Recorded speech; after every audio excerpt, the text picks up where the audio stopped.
Kuyaye kube buhlungu empilweni imoto bona tithukuthukute mandla akho liphelele khona emehlweni akho.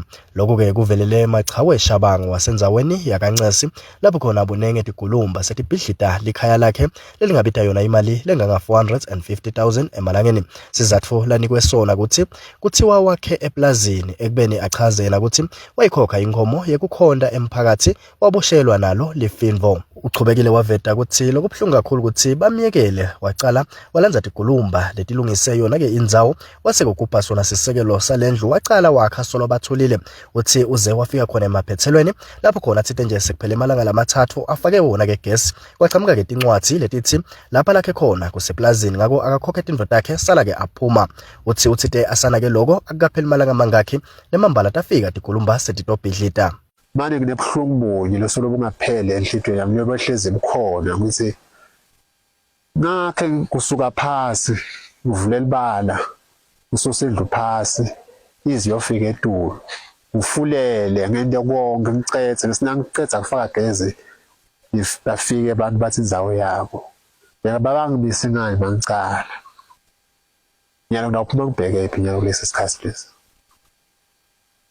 ngoba phela nyalo sebahlipitile nyalo nathi impahla kusebalele banifana ngathi usiyobalalisa kuphi bona bathi basebenza umthetho ngiyungwako bahlipitile la. Kanike nawo umndeni wakhe Machawe uvete ubuhlungu bawo ngalesigameko. Baphela kungcono ukuthi nala maportion lawa lasikwa kona ngabe kungemaplaza ababitwe labantu bahlangane batshele ukuthi lo portion bani lo so vele uthengiwe ningasathinzi lutho noma wena lo sowukhona kuleyo portion le ngoba nasingaphosisi lo thengele leplaza leli ulithenga nyalo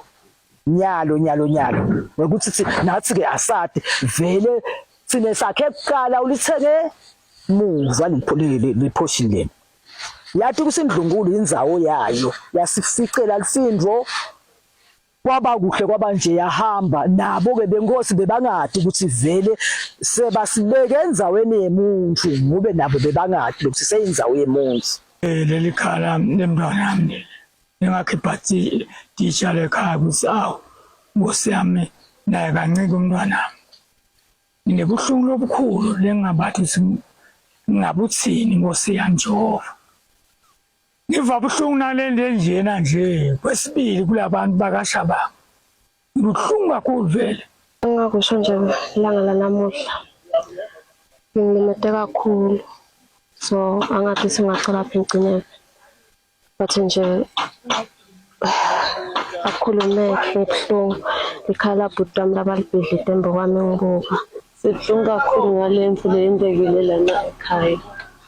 Siyacela nje esivenini simaswakhe Nkosi yami. Labo labatosita ngako Nkosi yami ukuthi mane zami. Ukuthi mane sakhe lenye indlu lapho sibosifuna khona indzawo Nkosi yami.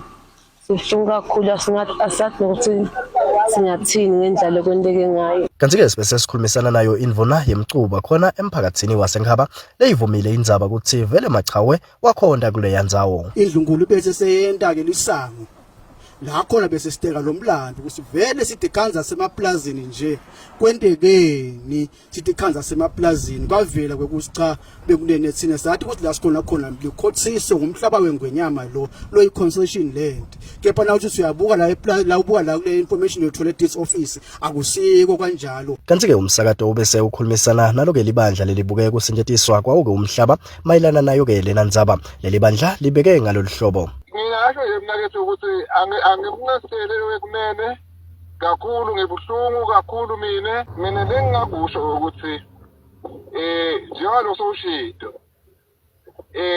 bangete batoyethula thola seluleko ebandleni njalo kusovetile nje singafika sibaluleke ukuthi nyalo abathathe ini bayibhice nani. Lona-ke likhaya lakaShabangu akusilo nje likhaya lecala lelibhidlitiwe khona endzaweni yakaNcesi ngekuthi lakhiwe khona eplazini. Kulandzela ukuthi etinyangeni letimbalwa letindlulile kukhona-ke lelinye lelibhidlitiwe nalo-ke ngekuthi bathi lakhiwe khona eplazini. Etindzabeni kubika Lawrence Mathunjwa nginaDumsani Dlamini sikaNcesi.